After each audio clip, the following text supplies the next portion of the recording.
அன்பின் தாய் தமிழ் உறவுகள் அனைவருக்கும் வணக்கம். இன்று ஒரு முக்கியமான செய்தியோடு இணைந்திருக்கின்றோம். இந்திய மீனவர்களால் அழிவடையும் இலங்கை கடல் வளம் தொடர்பான ஆவண காணொளி யாழ் இந்திய துணை தூதரிடமும் கடற்தொழில் அமைச்சரிடமும் கையளிப்பு.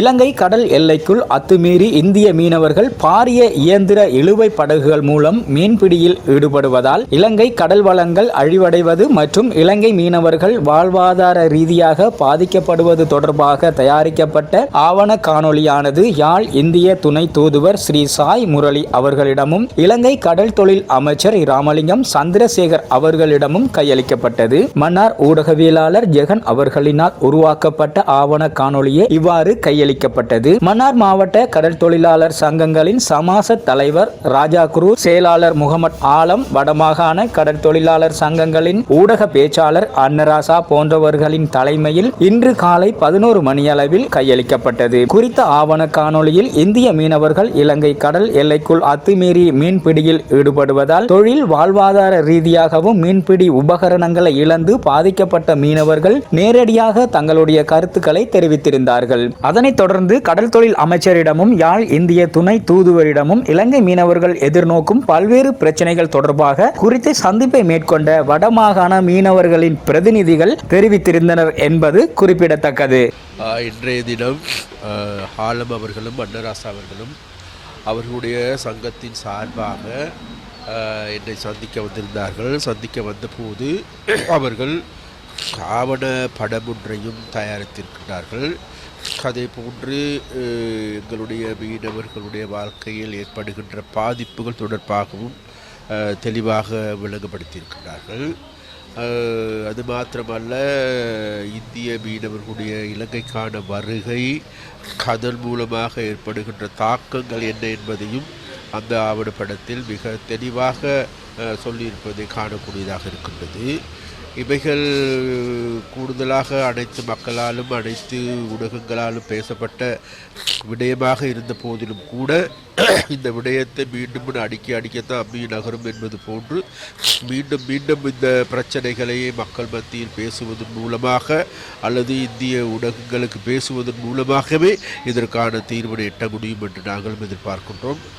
அந்த வகையில் இன்றைக்கு அன்னராசா அவர்களும் ஆலம் அவர்களால் சமர்ப்பிக்கப்படுகின்ற இந்த ஆவணப்படத்தையும் இந்த அறிக்கை, அது மாத்திரமல்ல, இப்போது இங்கே விசேடமாக வடமாகாணத்தில் ஏற்பட்டிருக்கின்ற சட்டவிரோதமான மீன்பிடிகள், இவைகள் எல்லாவற்றும் சம்பந்தமாகவும் ஆராயப்பட்டது. அது மாத்திரமல்ல, எங்களுடைய கடல் பரப்பில் எங்களுடைய மீன் வளங்களை இந்திய மீனவர்கள் மாத்திரமல்ல துஷ்பிரயோகம் செய்கின்றார்கள். எங்களோட மீனவர்களும் கூட ஒரு சிலர் அவ்வாறான துஷ்பிரயோகங்களில் ஈடுபடுவதாக தெரிய வருகின்றது.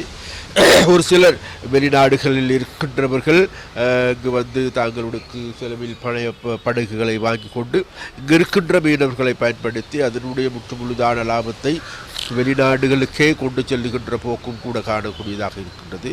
அது மாத்திரமல்ல, கடந்த காலத்தை நாங்கள் திரும்பி பார்க்கின்ற பொழுது இந்த துறை, மீன்பிடி துறை, மீன்பிடி அமைச்சில் இருக்கின்ற பல்வேறு நிறுவனங்களை அனைத்தையும் தேடி பார்க்கின்ற பொழுது அந்த அனைத்து நிறுவனங்களிலும் இருக்கின்ற முக்கிய அதிகாரிகளை எடுத்து பார்க்கின்ற பொழுது உண்மையிலேயே பாரிய துஷ்பிரயோகங்களில் ஈடுபட்டவர்களாகவே காணக்கூடியதாக இருக்கின்றது. அதனால் இந்த பிரச்சனை மேலும் மேலும் பூதகரமாகி வருகின்றது. இப்பொழுது இது மக்கள் மத்தியில் பேசுபடு பொருளாக மாறி வருகின்றது. அதனால் நானும் கூட அமைச்சர் என்ற வகையில் இதற்கு எதிரான நடவடிக்கைகளை எடுப்பதற்கு நாங்கள் ஆரம்பித்திருக்கின்றோம். எங்களுடைய அமைச்சு என்ற வகையில் நாங்கள் இந்த லஞ்ச, ஊழல், மோசடி, அதிகார துஷ்பிரயோகங்களை ஈடுபட்ட நபர்களுக்கு எதிராக அதிகாரிகளுக்கு எதிராக விசாரணை ஒன்றை ஆரம்பிப்பதற்கு அதுக்கான குழு ஒன்றை நியமித்திருக்கின்றோம். அப்போ அந்த குழுவினுடைய அறிக்கை மிகக்கூடிய சீக்கிரத்தில் வரும். அதை நாங்கள் மக்களுக்கு சமர்ப்பிப்போம். அந்த குழுவுடைய அறிக்கையின் மூலமாக இங்கே இருக்கின்ற கடந்த காலங்களில் இங்கே இருக்கின்ற துஷ்பிரயோகங்கள் அனைத்தும் வெளிக்கொணரப்படும். அதன் மூலமாக அந்த அறிக்கையின் மூலமாக தவறு செய்திருக்கின்ற அதிகாரிகளுக்கு எதிராக நடவடிக்கை எடுக்கப்படும். அது மாத்திரமல்ல, வடமாகாணத்தில் இருக்கின்ற பல்வேறு அதிகாரிகள் தொடர்ச்சியாக ஒரே மாவட்டங்கள் பல காலங்களாக இருப்பதையும் காணக்கூடியதாக இருக்கின்றது. இருக்கின்றது. அவர்கள் தொடர்பாக பல்வேறு குற்றச்சாட்டுகள் முன்வைக்கப்படுவதும் காணக்கூடியதாக இருக்கின்றது.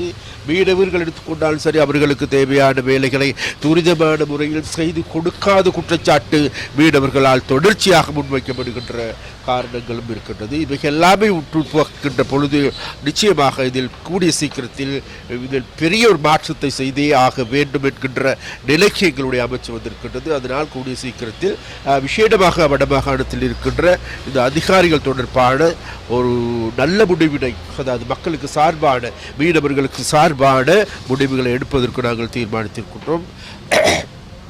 அதே போன்று இங்கு இருக்கின்ற ஒரு சில சட்டவிரோதமான மீன்பிடி வகைகள், அதே போன்று மொட்டச்சோலை இங்கு கூட நமது மீனவர்கள் கூட பயன்படுத்துகின்ற போக்கும் இருக்கின்றது. அதனால் நாங்கள் பார்க்கின்ற இவைகளுக்கு உடனடியாக தீர்வு காணாவிட்டாலும் கூட இவைகளுக்கு படிப்படியாக நிச்சயமாக அது சட்டவிரோதமாக செயற்படுகின்ற அனைத்தையும் நிறுத்தியே எங்களுடைய கடல் பரப்பை பாதுகாத்துக் கொள்வதற்கும், அதே நேரத்தில் இந்த மீன்பிடித்துறையை ஒரு நவீன துறைக்கு கொண்டு செல்வதற்கான வேலைகளை நாங்கள் முன்னெடுத்து வருகின்றோம்.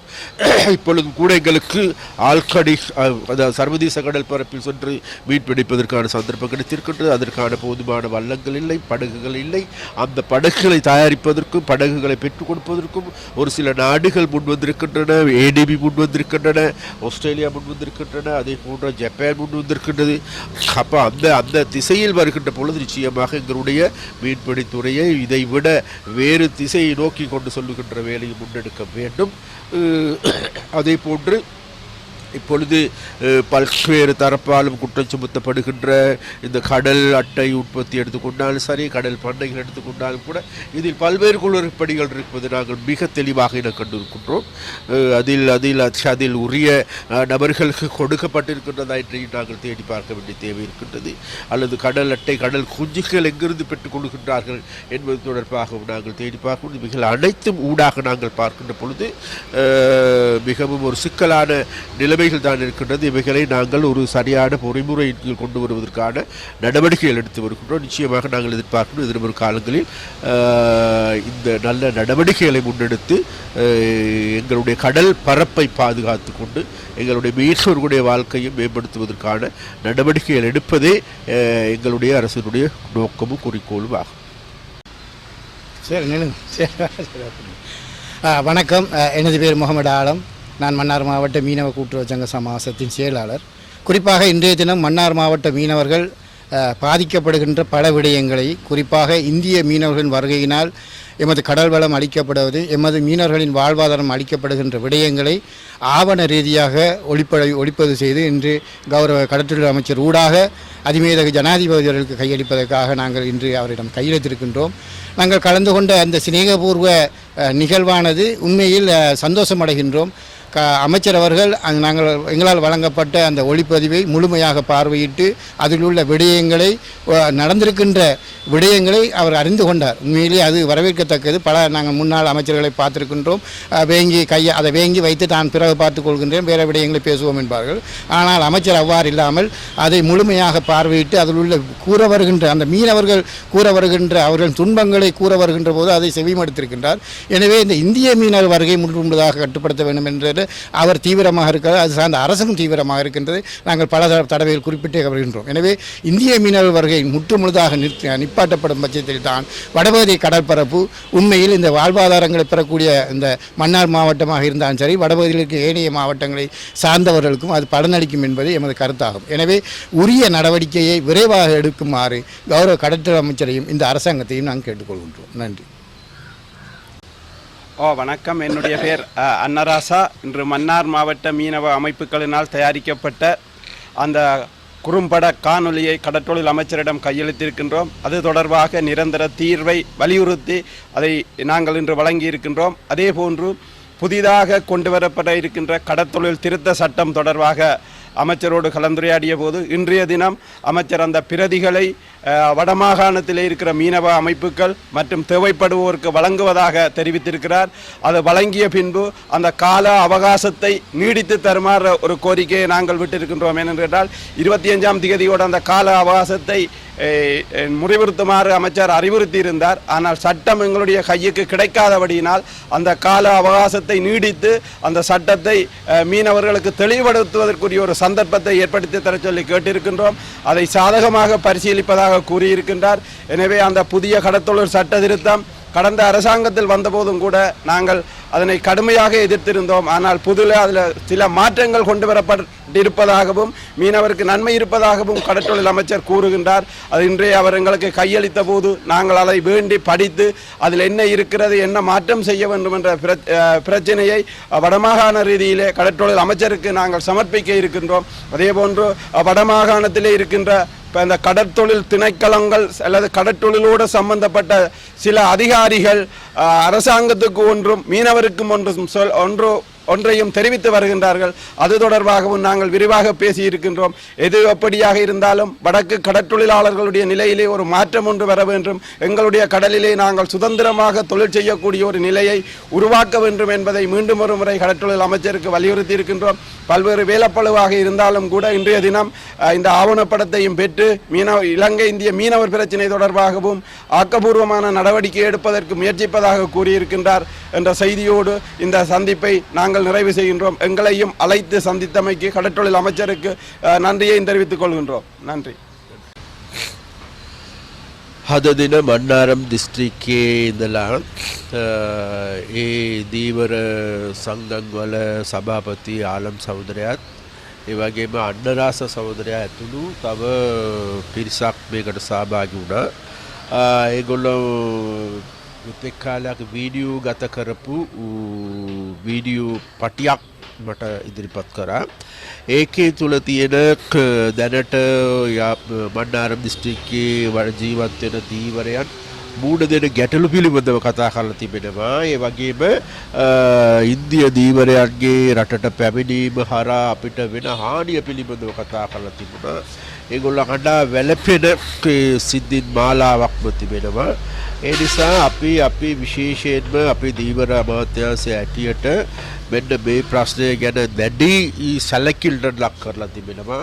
අපි දිගින් දිගටම කියන්නේ ඉන්දියානු ට්‍රෝලර් වලට මේ රටට පැමිණීමට නොහැකි එන්න දෙන්න බෑ තාඩ කළ යුතු කියන ස්ථාවරේ තමයි අපි ඉන්නේ. ඒ වගේම අපේ දීවර ජනතාවගේ ප්‍රශ්න දිහා බැලුවොත් ගැටලු රාශියකට මුහුණ දීලා තිබෙනවා. ඒ ගැටලු රාශියක් විතරක් නෙවෙයි දීවර ජනතාව අතර අද වෙනකොටත් විශේෂයෙන්ම උතුරු කරේ මේ හින්න නිලධාරීන් පිළිබඳව අප්‍රසාදයටපත් වෙලා තිබෙනවා. ඒ නිසා ඒ අප්‍රසාදයට හේතු මොකක්ද කියලා බැලුවොත් ඒගොල්ල විසින් මෙතෙක් කාලය ලබා දීලා තිබෙන බලපත්‍ර සියල්ලම එක එක්කෙනාට පක්ෂපාතීව දුන්නාද කියන ප්‍රශ්නයක් මතුවෙනවා. එම නිසා ඒවා පිළිබඳව සොයා බැලීමටත් අපේ අමාත්‍යාංශය තුල සිදු වෙලා තියෙන වංචා දූෂණ අක්‍රමිකතා පිළිබඳව සියල්ල සොයා බැලීමට අපි කමිටුවක් පත් කළා වෙනවා. ඒ කමිටුව ඉදිරියේදී අනිවාර්යෙන්ම මේ නිලධාරී පිළිබඳව ඇත්ත නැත්ත එළි වෙන එක වළක්වන්න බෑ. එම නිසා ඒ ඇත්ත නැත්ත එළි වුණාට පස්සේ අපේ දීවර අමාත්‍යාංශයේ ඒවට අදාළ ක්‍රියාමාර්ග ගන්නු ඇතයි කියන අපි මේ අවස්ථාවේදී පවසිය යුතු. ඒ වගේම ඉන්දිය දීවරයන්ගේ පැමිණීම යනු අපේ මුහුදු සීමාව සම්පූර්ණයෙන්ම විනාශ කරන එකක්. ඒ නිසා ඒක නතර කළ යුතුයි කියන ස්ථාවරය අපි දැඩිව ඉන්නවා. ඒ වගේම අපි මේ වැඩමිටත් අලුත් පනතක් ඉදිරිපත් කරලා තිබෙනවා. ඒ පනත පිළිබඳව සාකච්ඡා නැත්නම් ඒකට අදහස් උදාස් ඒගොල්ලන්ට චෝදනා නැත්නම් ඒ සියල්ලම ලබා දීමට අපි මේ 25 වෙනිදා වෙනකන් කාල සීමාවක් ලබා දීලා තිබෙනවා.